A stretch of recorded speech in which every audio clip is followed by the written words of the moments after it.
Всем доброе утро, дорогие друзья! Сегодня у нас в гостях в таком необычном формате интервью ветеран МВД, самый честный гаишник, да, Владимир Васильевич? Так точно. Владимир Васильевич Спирин. И тема такая, сегодня разговор у нас такая интересная. Вот, Владимир Васильевич, как вы считаете, почему у нас в городе, по республике, очень много ДТП? Из-за чего это происходит?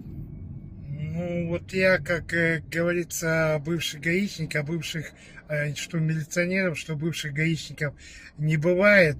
Во-первых, это вот низкое качество обучения вот этих водителей, это раз, в автошколах. Второе, это значит пренебрежение правилам дорожного движения. Постоянно езжу по городу пристегнут, езжу с фарами, не превышаю скорость. Потому что, во-первых, я не хочу сам попасть в ДТП и не хочу спровоцировать ДТП. Поэтому вот у тебя, не только у меня, а у любого другого водителя голова должна вертеться на 360 градусов, чтобы ты видел, что у тебя впереди, что у тебя сзади. И вот есть такая пословица 3D. Дай дорогу дураку. Если вот я даже еду под зеленый сигнал светофора, я смотрю, что летит водитель, он или пьяный, или еще что-то. Да я лучше остановлюсь, пусть он проедет. Ну и что я не виноват, а ДТП-то случится, правильно же, да?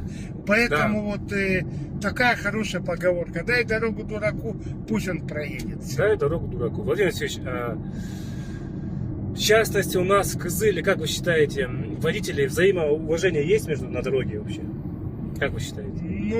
Я бы сказал 50 на 50. Честно слово, пожилые водители, да, они если даже ты стоишь где-то там на обочине, поломался или что-то, бывает, что остановятся там, спросят, помощь нужна, не нужна, а молодое поколение, у них вот такой культуры вождения. Не все, да? Слово. Не все. Я не такой, Васильевич. Я всегда остановлюсь. Владимир Васильевич, как вы считаете, как бороться с пьяницами за рулем? Вот как их искоренить это зло?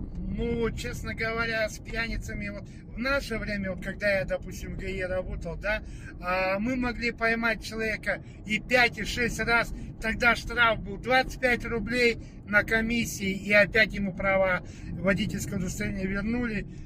Он через какую-то неделю опять попадается, я говорю, я же тебя пьяного поймал. Он говорит, а я всего 25 рублей заплатил. В то время 25 рублей тоже это были, конечно, деньги. Но все равно это не действенная такая была мера. А то, что сейчас там и штрафы сделали, там и лишают, я считаю, что это правильно. И, во-первых, нужно не то, что ужесточать штрафы, потому что, это может отразиться на семейном бюджете, а лишать там не на 1,5, не на 2 года. Первый раз попался, на 5 лет, все. А второй раз уже все, как сказать, пожизненно. Только так мы сможем искоренить пьянство за рулем. Есть у службы судебных приставов практика, они изымают автомобили, отправляют их на зону проведения СВО, да. Как вы думаете, это хорошая инициатива? Практика?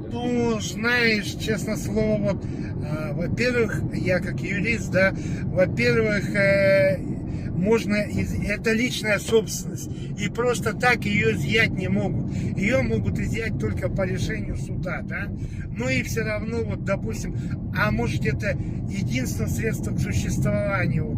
Спорный момент. Тут спорный момент, тут машины изымать нельзя, потому что ладно, я там разгильдяй, попался пьяный 2 раза, но жена у меня есть, у моей жены есть водительское удостоверение, она будет детей возить в школу, в садик, а тут раз у меня машину изъяли. Не надо пить просто, Васильевич. Я понимаю, пить не надо, но и машину изымать не надо. Это частная собственность. А частная собственность по Конституции, она неприкосновенна. Понятно. Ваше обращение к водителям, тем более к молодым водителям, начинающим?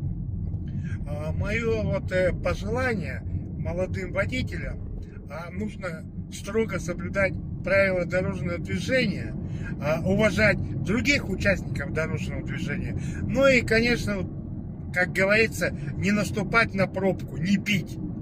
И тогда мы, во-первых, снизим, у нас по республике такая очень большая, во-первых, так много происходит дорожно-транспортных происшествий, и плюс очень большая смертность, и очень много пострадавших. Люди на всю оставшуюся жизнь остаются инвалидами. Это есть нехорошо. Вот. Потому что нашей стране нужны здоровые, нормальные люди, чтобы они вот работали там, рожали детей, и вот приумножалось количество у нас жителей нашей страны.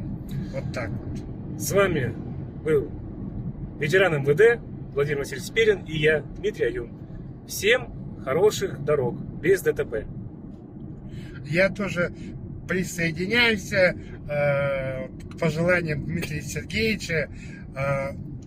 За здоровый образ жизни, без всякого алкоголя за рулем.